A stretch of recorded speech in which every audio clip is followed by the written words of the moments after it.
呢兩日，我相信全香港甚至全世界嘅朋友手機都俾一條新聞洗晒版者言，我哋人人都叫佢一聲四哥嘅傳奇人物，89歲傳出離世消息，但真正震撼人心嘅唔係呢個消息本身，而係隨之而來嗰份驚天動地嘅遺產分配傳聞話，四哥將名下數以億計嘅資產全部信託俾兩個孫 Lucas 同 Quintus， 而佢嘅親生仔謝霆鋒竟然一毫子都分唔到，你話呢個世界奇唔奇？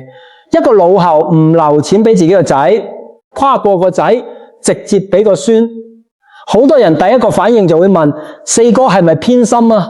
係咪？因為霆鋒唔孝順，定係對張柏芝有內疚，想用錢補償？如果你只係睇到偏心或者報恩呢，我同你講，你實在太少睇四哥呢個喺香港娛樂圈打滾咗大半世紀嘅老江湖啦。喺我蘇文峰眼中，四哥呢一步唔係感情用事，而係一個極之高明，將天道循環同五行相生玩到出神入化嘅頂級風水局。想知道四哥點樣用玄學佈局任幣三代？就唔好開心心。霆鋒點解一毫子都唔使攞？點解指定要張柏芝做監護人？即刻講下面訂閱，撳埋隔籬個小飲燈。我就用我睇咗幾十年新莊算咗幾十年命嘅經驗，同大家獨家拆解呢個香港近年最精妙嘅天道風水局。訂閱咗未？好，我哋即刻入題。喺入題之前，我想講幾句掏心窩嘅說話。呢個世界金銀從來唔止係金銀，金銀背後係人情，係恩怨，係一世都講唔清嘅牽卡。如果你覺得我講得有道理，請你喺下面留言區留低兩個字：破局。呢兩個字你唔係寫俾我睇，亦都唔係寫俾四哥睇，而係寫俾你自己提醒自己。你正式拆局第一幕，霆鋒嘅命格密碼身強不成。負財。講返呢個熱話，呢兩日唔少記者同朋友都打電話嚟問我，蘇師傅以前同四哥都算有交情，又喺 TVB 同其他節目睇過佢個相，你點睇呢？單遺產傳聞，我先同大家整理背景。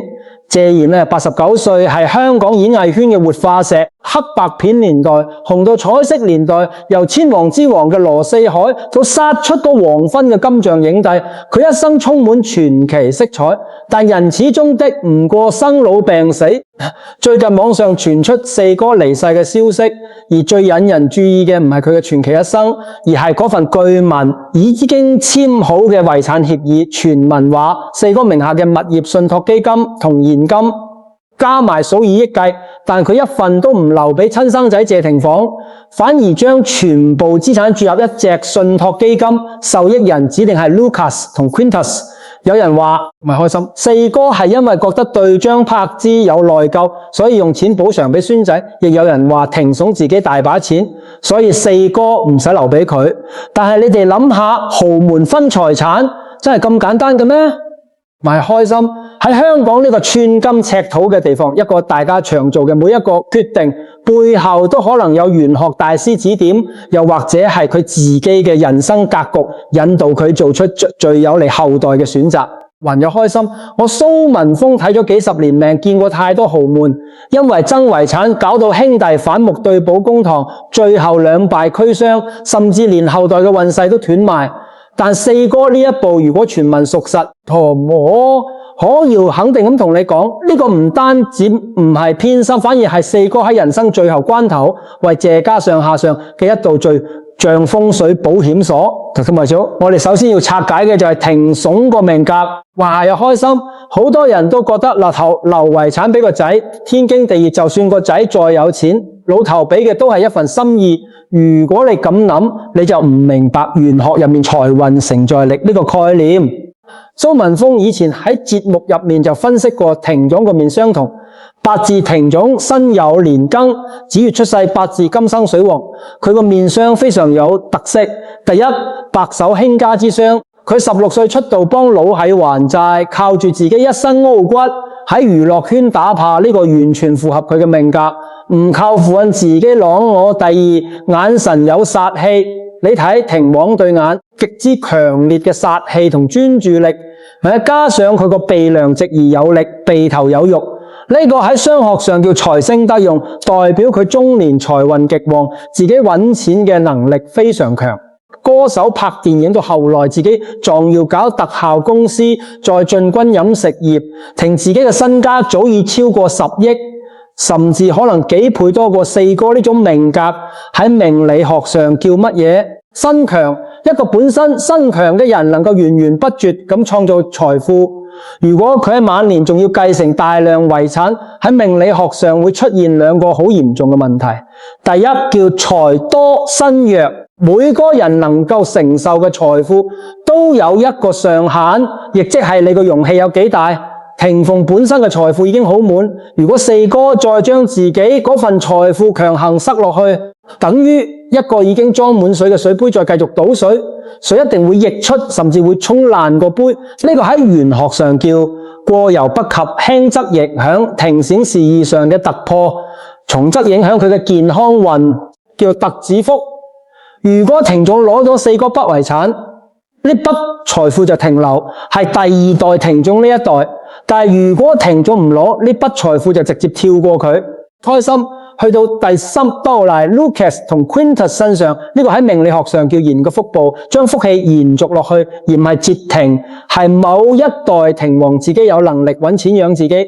圍繞少少，佢根本唔需要抄佬，係咪筆錢？四哥做人幾十年，經歷過無數風浪，佢非常清楚霆總嘅性格同能力，霆總根本唔會怪老口，甚至可能舉腳贊成。所以就唔好問法啦，四哥唔留遺產係俾霆總，就唔單止唔係唔愛佢，反而係對霆總命格嘅極大保護。呢個就係天道風水局嘅第一重智慧。第二幕將柏芝嘅雙局關鍵借武之運庇護孫兒，但問題又嚟啦，霆鋒唔需要喎，咁四哥點解唔直接將遺產捐出去或者留俾個女借？婷婷點解要指定將柏芝做監護人？開心呢個就涉及將柏芝個面相同玄學上最深奧嘅借運概念。大家要明白，豪門最驚嘅係乜嘢？唔係第一代冇錢，亦唔係第二代冇本事。最驚就係富不過三代，第一代四哥紅透半邊天，但晚年財務亦都經歷過波折。第二代霆總再次攀上草峰，但性格太剛硬，佢未來嘅財富可唔可以平穩過渡到第三代充滿變數？而 Lucas 同 Quintus 呢兩個細路生於豪門，但成長過程經歷父母離異，喺玄學命理上有一個細佬，如果細個嗰陣父母分開，內心好容易缺乏安全感。如果冇足夠早任同財富保護，長大之後好容易喺事業性格上面走偏。四哥將億萬遺產封存成信託基金，又開心規定淨係兩個孫可以重用。呢個等於喺玄學上為兩個孫鎖，唔係俾佢哋而家揮霍，而係確保佢哋日後無論遇到幾大風浪，都有一條絕對安全嘅後路。將兩代人累積嘅福報集中灌注係第三代身上，令謝家香火可以持續興旺。咁好多人就會問，柏芝同霆鋒都離婚啦，點解仲要交俾佢監護？同埋開心呢度就不得不佩服四哥睇人嘅眼光同柏芝本身嘅面相格局。我哋嚟睇張柏芝嘅面相，第一，真文飽滿，佢雖然中年經歷感情波折，符合佢鼻梁偏窄嘅特徵，但佢子女宮亦即眼肚下面嘅衝埋位置非常飽滿。喺相學上，衝埋人飽滿嘅女性係極之旺仔女嘅相，對仔女嘅愛係發自內心，唔求回報。第二，下巴金像，張柏芝近年個面相下巴位置慢慢變得圓潤有肉，代表佢晚年有聚財能力，有守護之力。運有開心呢，佢一個人就冇大兩個仔，教到兩個仔有禮貌有教養，呢個喺玄學上叫大福報。四哥非常清楚，張柏芝雖然同霆總離咗婚，但佢對兩個孫嘅愛係無可替代。將遺產交俾其他外人或者機構，好大機會出現利益衝突。但如果交俾張柏芝，張柏芝絕對唔會私吞，會一路守護到兩個孫長大成人。呢個叫乜嘢？呢個叫借武之運庇護。孫兒四哥運用張柏芝強大嘅母性光輝同旺子女運守護謝家第三代嘅財富，呢種格局超越普通人嘅恩怨情仇。還有開心完全係由家族大局出發，為謝家未來幾十年嘅安寧鋪路。呢個就係天道風水局嘅第二重智慧。第三幕，四哥自身嘅風水局墨鏡面相與89之數，同埋開心。講完就柏芝同孫仔，我哋翻轉頭講翻四哥謝賢自己。好多人問我，蘇師傅四哥一世人都戴住副墨鏡，就算攞金像終身成就獎都唔除落嚟。呢個喺風水學上到底有咩講究？等我蘇文峰今日同大家揭開呢個藏咗幾十年嘅秘密。喺商學上，一個人嘅眼神代表咗佢嘅神同氣。係開心四哥對眼生得極之造利，如果佢唔戴墨鏡，佢嘅桃花運同朕禧會旺到離譜，但去到中年之後，太強嘅眼神好容易招是非惹官，飛破財運。四哥幾十年如一日戴住副墨鏡，喺玄學上叫以目所殺。佢用一副墨鏡擋住外面過強嘅殺氣，亦收散自己嘅純芒。佢能夠喺風雲變幻嘅娛樂圈屹立幾十年，最後攞到金像影帝，高壽到80幾歲依然精神爽利，腰骨挺直。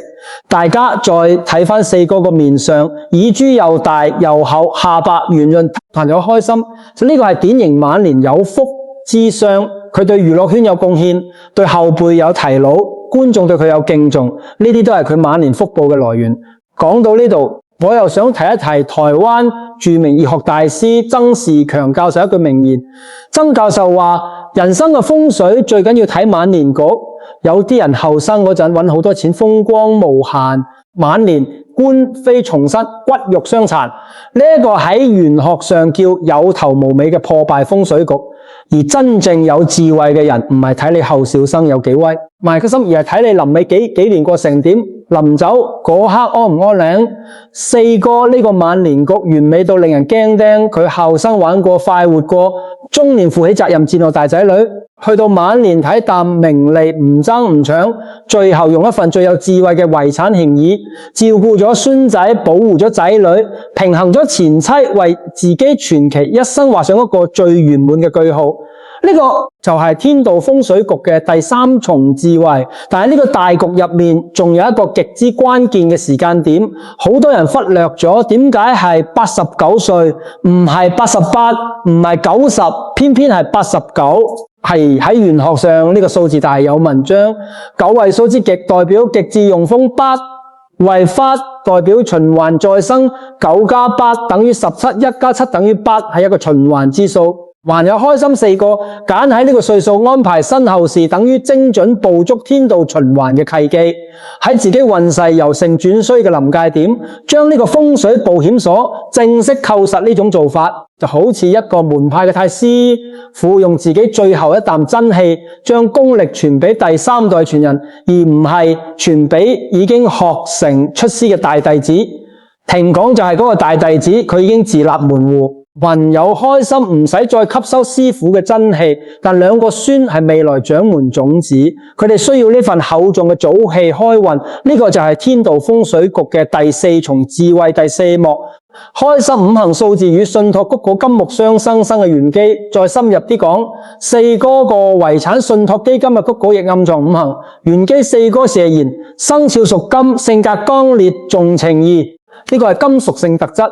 如果四哥將幾億現金直接過戶俾兩個孫，等於乜嘢？等於火上加油。現金屬火，細路仔生機勃勃屬木，火克金，會對金屬性嘅謝家根基造成沖克。但佢將遺產轉做信託基金，信託有生長延續嘅特質，屬木，木可以生火，同時木又可以成財，火之間起到緩衝同轉化作用。呢種五行相生嘅巧妙運用，正正係四哥呢個天道風水局最令人拍案叫絕嘅地方。你話佢背後冇高人指點，或者佢自己冇經過深思熟慮，我真係打死都唔信。一個喺江湖打滾幾十年嘅老江湖，臨終前每一個決定一定經過反覆思量，絕對唔係一時衝動或者簡單感情用事。謝婷婷呢，四哥個女，點解遺產分配好似完全冇佢份？呢個問題問得好。婷婷嘅命格同庭總完全相反，佢屬水，水主漂泊，主向外尋求。婷婷性格低調，嫁咗去外國，專注自己家庭，佢對謝家資產根本冇乜牽掛。四哥唔留錢俾佢，唔代表唔愛佢，反而係因為婷婷嘅水命承載唔到咁大筆突如其來嘅巨款水金，如今運遺產金生水，但水多木漂反而會沖走佢本來安穩嘅生活。呢個決定又係一次精準嘅命理避坑。四哥將所有財富鎖喺兩個孫嘅信託入面，等資金有漫長嘅沉緊期同升值期，唔好即時係仔女之間引發無謂嘅比較同矛盾。呢種心思絕對係豪門大家長嘅頂級手段。呢個就係天道風水局嘅第五重智慧，第五幕家族鐵三角與終極格局家和萬事興。唔好同埋得少少，我睇咗幾十年相，最中意研究人嘅面相變化。四哥個耳珠又大又厚，代表晚年有積福。佢臨終嘅安排就係將一生嘅福報化成兩個孫嘅護身符。雖然耳輪反出，但除咗雖然耳輪反搶，但係墜耳都慢慢變得厚實，代表佢嘅古芒收斂咗，成熟咗，更加唔會去計較老劉留唔留錢俾佢四哥最聰明嘅地方。唯有開始就係完全接受放手，佢冇用遺產繼續操控仔女，而係用遺產盡自己作為祖父最後嘅責任。呢種心態轉變就係曾教授所講晚年谷嘅核心精神，唔係死實霸住，而係放手成全。我哋再將鏡頭拉返去張柏芝個面上，佢個地角下巴潤澤有肉，鼻翼兩旁嘅財富飽滿，呢個係聚財之相。四哥將遺產監督權交俾佢，萬日開心，等於將一盤生意交俾天生有責任感有守護力嘅人打理。而且柏芝個下巴近年越來越圓潤，代表佢嘅護財能力隨住年齡上升而提升。強不成才，柏芝財聚財，守護相助加兩個孫嘅福相，呢個組合形成一個鐵三角嘅財運保護網。庭廣負責揾錢，柏芝負責守護，兩個孫負責傳承。唔單止保護咗謝家嘅財富，仲保護咗謝家嘅名聲。你諗下，如果遺產分配唔公，兄弟反目打官司嘅醜聞會佔據幾多年娛樂頭條。但呢個安排靜雞和平處理，兩個孫日後知道祖父嘅遠見，亦都會感恩下孝要嘅守護，呢個先係真正家和萬事興。而家和正係風水學上最強大嘅氣場麼？講到呢度我又忍唔住想讚四哥副墨鏡，佢副墨鏡唔係普通太陽眼鏡，佢揀深色方形框，五行上屬水木相生，剛好平衡佢金屬性太強嘅命格。幾十年落嚟，副墨鏡幫佢蕩走無數是非煞氣，去到佢晚年呢啲煞氣轉化之後釋放，變成兩個孫嘅巨額信託基金。你話呢個世界有冇咁啱得咁巧？雲嚟開心。我做咗幾十年，絕對相信呢啲都係四哥有意識或者順應天道做出嘅結果。佢冇讀過風水教科書，但佢嘅人生經驗同直覺已經將佢訓練成整尖嘅風水佈局大師。我成日同啲客講，一個人有冇福氣，唔係睇銀行戶口有幾多零，而係睇佢臨尾幾年過成點。晚年有司機接送，有工人照顧，間中同朋友飲茶行山。